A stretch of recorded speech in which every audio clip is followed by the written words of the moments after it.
Off with about a beautiful trip I took one time. I guess one of the most luxurious trips I ever took. As you know, I travel a great deal, and I've traveled, I'm sure, as much as most anybody alive, as far as number of miles per year. But one time I took a trip I'll never forget. I guess of all the trips that I took, it was the most enjoyable trip on perhaps the most beautiful of conveyances, or one of the most beautiful. It was of all things a train trip. I haven't been on a train in a long time, but I used to take a lot of train trips, and back before flying became so popular, and before I had so many miles to travel between engagements, I used to ride on trains a bit. But I guess one of the most beautiful of all trips I ever took in my life was on a train. I got on the train, and they put me in a car. It wasn't exactly, but it's been some time ago. It wasn't exactly what you'd call a bedroom car or what they call roomettes. But it's sort of a lounge-like car. The seat that I had was a swivel seat, and in sort of a lounge or living room kind of style or parlor style. One of the most beautiful cars, chair cars, on which I had ever ridden or which I've ever seen. And then you walked into the next car and up some stairs, and there was a sun deck where you could go for a while. And especially if you wanted to in the daytime, the sun could shine, you could look out and see the stars at night. It was sort of a glass kind of a top, beautiful thing. And I went up, looked at the stars through the sun deck, and then early the next morning I saw the sun up. And so, gorgeous place. And then they had a lounge car, a special lounge car, and that was where they would serve you liquor. Of course, I didn't drink any, but I went up and got me something soft to drink and had some little tidbits on which to nibble. I don't think I've ever been treated with any more royalty than I was treated on which I was treated on that trip. Bedtime came, and a porter came and said, "It's time for me to make your bed." Well, I'd never done anything like that on an airplane before, and he made my bed. It was a Pullman car, and while I was sleeping, he shined my shoes. Literally, I put my shoes at a certain spot. The place said shoes. I thought where you kept the shoes, but there's another door on the outside into the hallway. I didn't know that you could come steal my shoes on the outside, but the porter came, opened the door, and shined my shoes during the night. Such luxury I had never known. Time came to eat before I went to bed. Went to eat to the diner. Anybody ever eat on a diner? You know how luxurious it is to eat on a diner. I guess of all the luxury in the world that I've ever enjoyed, a diner to me seems the most luxurious. There you're sitting on a train, and there was a guy sitting on a train one time in a diner. There's a Catholic priest right across the street, and the air conditioner went out on the train. It was the hottest day I'd ever seen. I was going down to South Texas somewhere, hottest day I'd ever seen. And the priest and I had been doing a little discussing, to say the least, and that is the least to say, about certain things. And so I had told him I'd rather be a preacher in a day than a priest, and I had told him, "Why do you wear that garb for?" And so it got so hot, I looked down at the floor, and he had taken his breeches off. They were lying beneath him on the floor. And, of course, he had the gown on over his breeches. And he said, "You can't do that. That's one advantage to being a priest or being a Baptist preacher." And I said, "You're right. I'm not going to take my breeches off. But thank God I wear breeches all the time." And so, anyway, this was a magnificent trip. I was in the nicest chair car in which I'd ever been. That beautiful sun deck with a dome-like thing in the next car.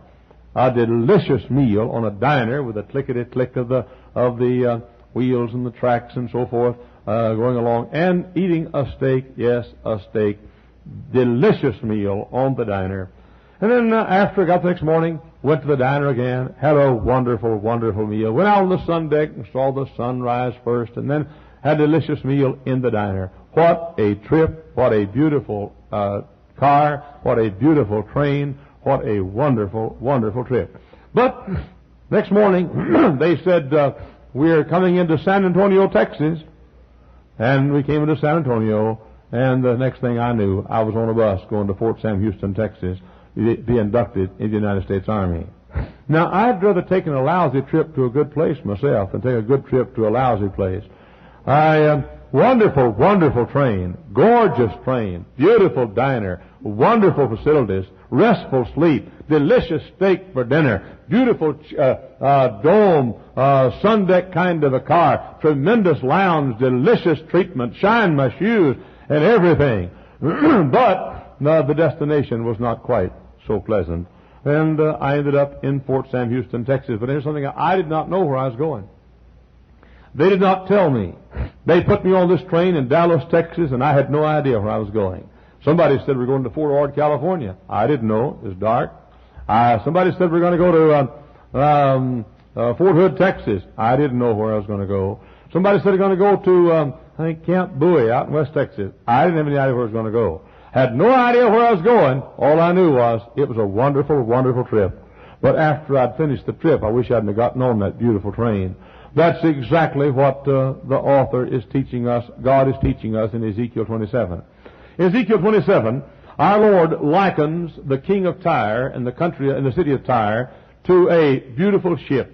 He says that this ship is the most magnificent of all ships. And he's likening this to our lives. I'm talking to folks this morning, having a wonderful journey on your way to hell. Having a big time, but you don't know where you're going to go. There are folks right here today who are traveling in luxury. I mean, you're driving Cadillacs maybe, and you're living in beautiful homes, and you're the last of the great spenders, and you have everything that money could buy, and thrills and delight. You tip the cocktail to your lips and have an exciting thrill. Or you go out into immorality and have those thrills and sensuous feelings that come through giving your body again and again to different people and live in sin. And oh, what a good time you're having. But you better look and see where the destination is. You might be sorry, like I was, that you got on the train when you find out where the train's going to go. And so our Lord takes a beautiful ship here, and He's talking to the king of Tyre. And He says, the king of Tyre, He says, you're just like somebody that boards a beautiful ship. Now, He describes the most beautiful ship that you can imagine, and especially in the terminology that the people of Tyre can understand. He said, the boards on this ship are fir trees from Senir. Now, Senir was a special spot on the top of Mount Hermon. Mount Hermon is a special, beautiful mountain, the highest spot in all of Canaan, I guess, on the northwest side of the beautiful Sea of Galilee or the Lake Gennesaret. You can get on the Sea of Galilee and look back and see that beautiful white top of Mount Hermon. Now, there was one little spot on Mount Hermon that was called Senir. And on that little spot of Senir was a little clump of fir trees that were the most exclusive, coveted fir trees in all of Canaan. Now, these fir trees were used for woodwork in Solomon's temple. They were used for spears and musical instruments.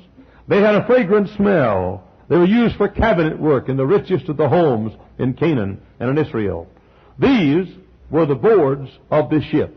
And so God said through Ezekiel to the king of Tyre, He said, I want to show you a beautiful ship. So beautiful that the boards are made from fir trees. But not just fir trees. Those exquisite fir trees, those exclusive fir trees on Senir, on Mount Hermon. Then He said not only that, He had the boards on the ship. He said the mast. We're going to make the mast from cedars of Lebanon. Oh boy, that was really something. Cedars of Lebanon were used for timber, for palaces. Solomon built his house with cedars of Lebanon. The temple was built, much of it, with cedars of Lebanon. The cedars of Lebanon were used in ceremonial services. They're also used in cemeteries. Very, very exquisite wood, the cedars of Lebanon. Now, God said to the king of Tyre, you're like a man that builds a ship. And he has the boards from the beautiful fir trees of Senir. And the mast of that ship are made with the cedars of Lebanon. Then he said the oars are made with oaks from Bashan. Now the oak was the strongest of trees. Did you know, for example, that the oak, the word for oak in the Hebrew was alon? Alon, A-L-L-O-N. It is the same word of Allah. which is the word for God. It means the strong one. They looked at that mighty oak and named that oak after God himself. And they said, Allen, Allen. And some folks would even worship the mighty oak tree as a false god because they thought that something that strong and that great must have some connection with deity. And so these oaks, from these oak trees of Bashan, were made the oars. All right? He said this ship has boards made of firs from Senir. It says, he said this ship has mast made of cedars from Lebanon. He said this ship has oars that are made with oaks from Bashan. And then he said the benches around this boat are going to be ivory from Chittim. Now, the place Chittim here is also called Kittim. I think it probably means Cyprus. Some folks think it means India.